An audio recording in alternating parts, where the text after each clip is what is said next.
at me. Alright.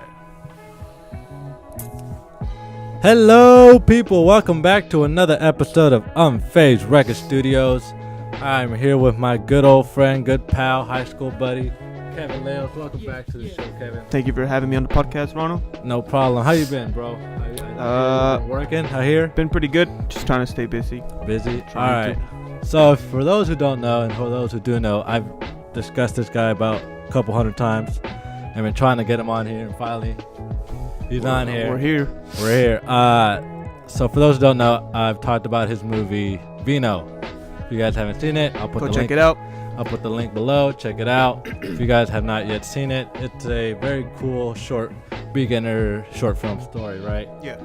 So it was our first short film. I wrote it back in, I want to say August of 2017. Holy shit. Yeah, I wrote it, and then 19. I made it. I think we started filming like summer of 2018. Oh my! So you had that shit ready for like a year? Yeah, and it took almost a year to film. Really? Okay. Because there was just a whole bunch of complications, but like complications big enough to make you want to quit and give up. The important thing is that we didn't. Yeah. So I'm fucking glad you didn't. Go check it out. You had your brother as.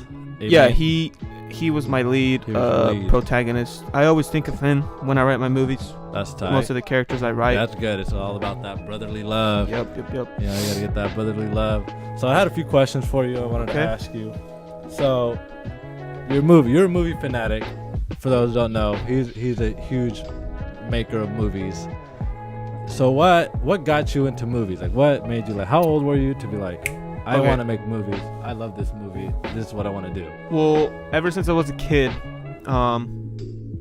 my parents, when it was just me and my brother, really young, my parents would always, it was almost an every weekend thing.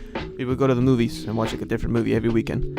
And I always fell in love with the movies after. I would always want to recreate them, you know, just play as the main character. I just loved movies since I was a kid. One of my earliest memories was, I was 5 years old watching The Lord of the Rings, Fellowship of the Ring, and like I fell in love with that movie. Dude, I was such a baby watching Lord of the Rings. Yeah. Kid, I did not even want to watch it. I was such a scared I was scared of it at first, to be honest, but growing up. So then, my whole life I've just been, movies are kind of what got me through middle school and high school, because I would always watch them and it just make me feel happy, you know, when I would watch them.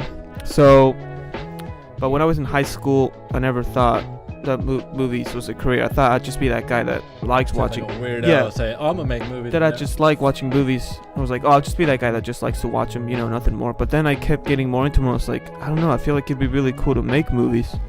So it wasn't until like, I want to say senior year, I really wanted to make movies. So there was a time, I'm pretty sure you remember, freshman year. No, it was my sophomore year. It was my brother's freshman year. And Caleb Shiosawa, shout out to him. He's in the Navy. He was going to be in it. Our sophomore year, we were going to make a movie called Harden. And it ended up, I don't know, we were way in over our heads. But it was a really fun time because me and my friend would always go to the library and write the script.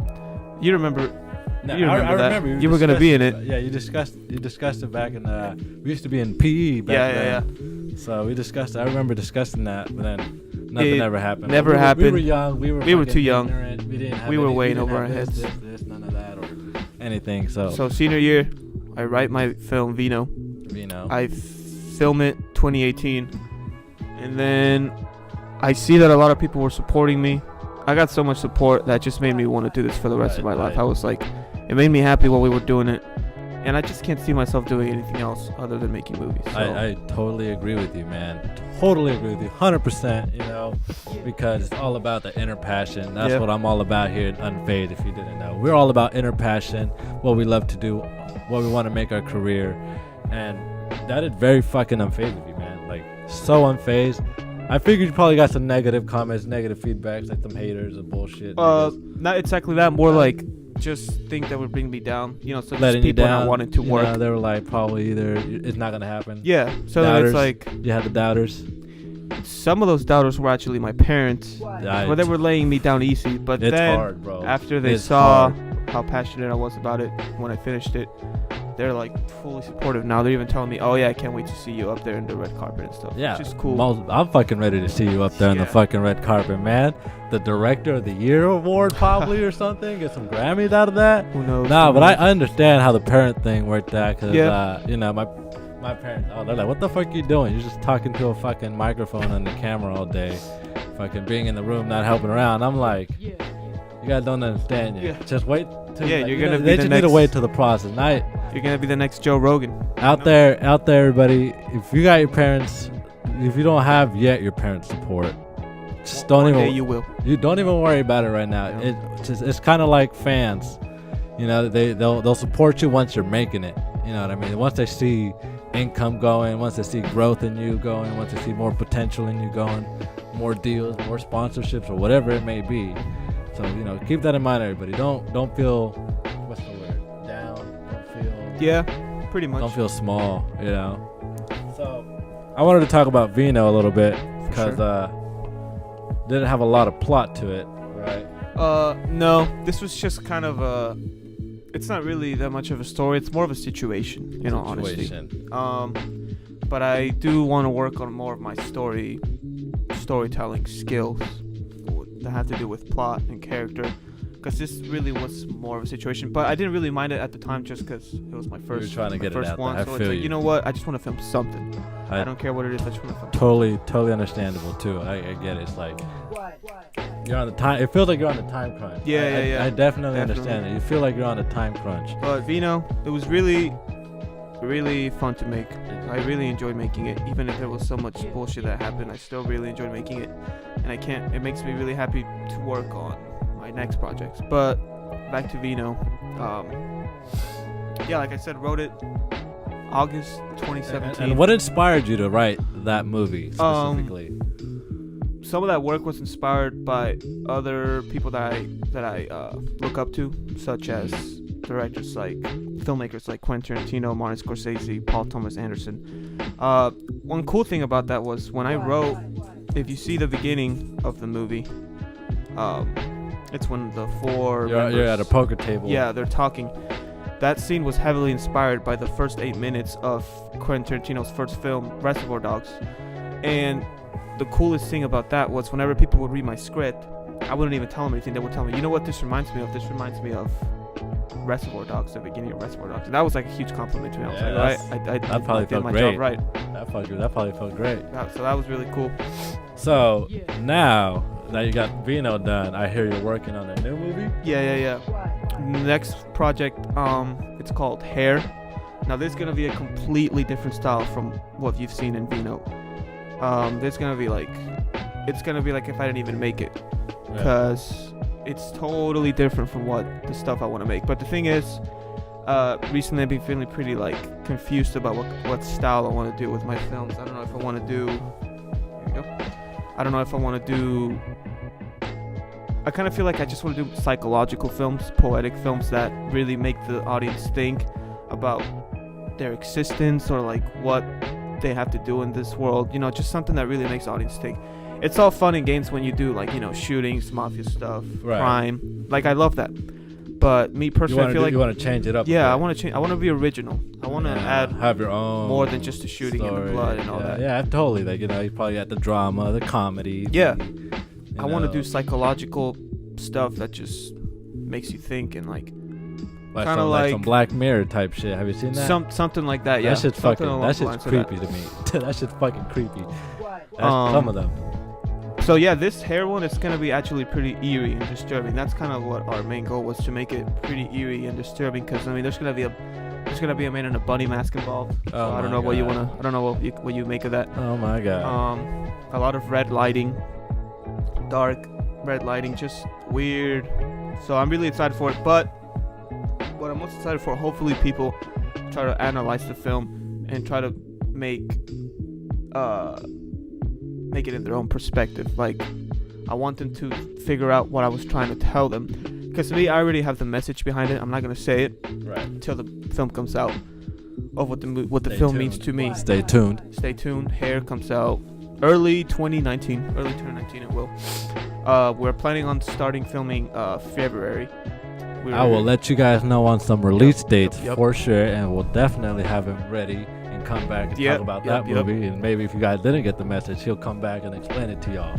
So we'll have that ready soon. But I want to hear your message too. I want to hear what you thought of it, what your perspective of the film was. Hair. So I'm excited for that. So hair. One thing I'm really excited about is the people that enjoy that type of stuff. The people that enjoy the type of like creepy, just eerie, disturbing stuff. Right. And surprisingly, there's a fucking lot of those. There's a lot, especially here in the Central Valley. I honestly thought, I personally didn't like them. They can get pretty interesting and disturbing, but it's like, there's a lot of people who are really interested in that So shit. many. So that's kind of why I'm happy I'm making it. So besides hair and everything, are you planning on making more projects? I told myself before the year started, my New Year's resolution is to at least do 3 films, 3 short films. Year. Yeah. All right. So you hair guys will be one of everybody. them, and then the other 2. We got 2 more coming. Who knows? Unknown yet. I just hope I make them. All right. So you are a filmmaker. What are your goals and to achieve in your career and life? So, for example, do you want to be in movies, act, direct? Mostly the main goal is to direct. It would be cool to act in them too. Right. A lot of people say I'm a good actor, which I don't even think I was. Honestly, you did pretty good. Yeah. You weren't. I thought it was pretty good. Yeah, you did pretty good. I owe that to just watching a whole bunch of movies and analyzing the characters' reactions and motives and their acting, in all honesty, such as Marlon Brando, Al Pacino, or Jack Nicholson. I love the way they act, and I try to manifest myself the way they manifested themselves in the character. You know what I mean? So that's really cool. But yeah, the manifest, main goal, everybody. That is the word of the day. Yep. Manifest. That is very important. There we go. But yeah, main goal just to direct. Like I said, I want to make movies for the rest of my life. That'd be fucking sick. Back when you have an ignorant mindset, of course you're gonna think, I just want to do it for the money to get famous. Blah, blah, blah. You know what I mean? Once you realize materialistic things ain't important, once you get it out of the financial system and be financially free. And when you're doing it for you to be happy. And then who knows, the money will start coming in. You know what I mean? So I mean, in reality, the money for me really it's to for our families. Mamas, families. Put our mom in a mansion. There's this quote by Walt Disney. I'm not a big fan of Walt Disney. I'm not really into him, but I do like this quote.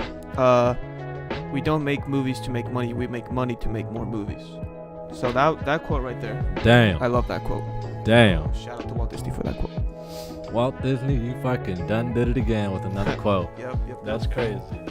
So, you just recently started making movies. How's your daily life going? How do you start making movies? What's the insight of Kevin Leos's head and be like when you're writing to the script to filming either the surroundings, the settings, to then the main plot of the story when you start adding characters in? Yeah.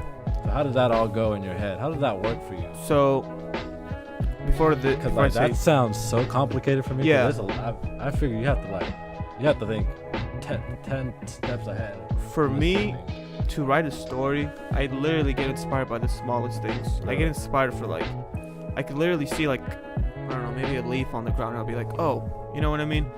Or if I see someone do something or hear someone say something, that inspires a whole different story. Like for example, I was at work and one of my coworkers we were on our break, and he was talking about how he used to do the drywall in Stockton. He would commute to Stockton, do drywall stuff. And when he was telling me that, in my head, I'm just thinking a film about some guy doing a job that he never wanted to do. He's not happy with his life, blah, blah, blah. And then from there, he gets a thought in his head where he travels the world, meets different people, meets different cultures. So you try to add your little bit of personal life, what you've been through. And it could be anything. And then it all just inspires. And then to when it comes to filming time, how do you handle that? That must be a fucking bitch. It really is. You got all the people all over the place, all the props all over everything. That's the main reason why Vino took almost a year to finish, because of people's schedules. Because people were working at the time. There was time where all 3 of my cast members were free, but only one wasn't free. So it's we can't work around that. You can't work around that. So I'm so happy there was times where you finally got to finish it. We all got them together and stuff. But yeah, the filming stuff. So what I try to do is make a list. I love making lists about anything. It could be books, movies, anything. I love making lists about. When we wrote Vino, I made a list about how many scenes we have in the film and what days we're gonna shoot them.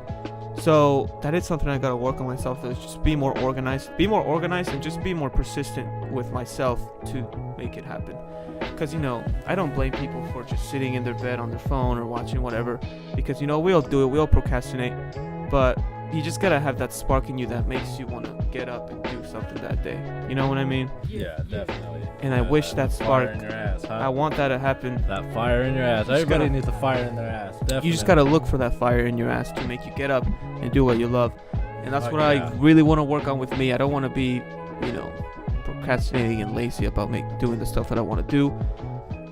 If I want to do something every day, is thinking about my movie or writing or filming, anything that would just get that fire started on what you love. You know what I mean? So, yeah. Type of movies. There's all types of movies. Yeah. Your there's favorite a lot. type of movies. Your favorite. What turns you on? What gets you going in the morning? My favorite types of movie would be. I respect every style. If you like horror, you like horror. If you like comedies, you like comedies. If you like romantic movies, you like romantic movies. But for me, it would have to be mostly like crime dramas. Most likely, yeah, crime dramas that have a protagonist. Something goes wrong. He has to find a way to fix it. I'll just name like some. For some reason, I have not been watching a lot of movies. Yeah. There's a lot of people like that watch movies every day. I like movies, but it's like I'm more of the guy like I'm gonna get to that. Yeah, I get you. To it. Even I'm like that. I love movies. Even I'm like that. You know what I mean? And it's like there's so many movies out there. It's like there's a lot. You can't fit all of them in one day. Even in different cultures and languages. Oh, yeah, definitely. That's fucking crazy. But to name some down, Pulp Fiction, Goodfellas, Boogie Nights, No Country for Old Men. Just if you just think of that, mix it together, it kind of has the same aspects. You know what I mean? Where it's characters, they're criminals, something happens to them where they have to figure out what to do. Just that type of stuff really inspires my work. But then I want to get into more, like I said, psychological, poetic movies that are about the mind. And about the person's about their mental state, all that, their mindset, all that type of stuff. But yeah, those are my favorite. I would say I could watch any movie, honestly. I can even watch dumb, raunchy comedies and I'll still enjoy it. But mostly it's that crime dramas. I totally feel you. I'm more of a comedy guy. I like to laugh. I'm a laughter guy. There's nothing wrong with that. But I think that is all my questions I had for you. You even answered far more than beyond. Right. And you're unfazed as fuck. This is UNFAZD Recordz Studios. This is my boy Kevin Leos. And let me give you a little insight about me and this guy. We've gone to high school together, but I used to be a fucking dick and an asshole. Remember, I used to be a low-key of a dick. I remember. I used to be a dick to this guy. Yeah. Because I don't know, at one point, he used to hang out with these guys. It kind of got annoying. I don't know why. I was kind of a dick. But now I'm like, I fucking love this dude. So, life works mysteriously.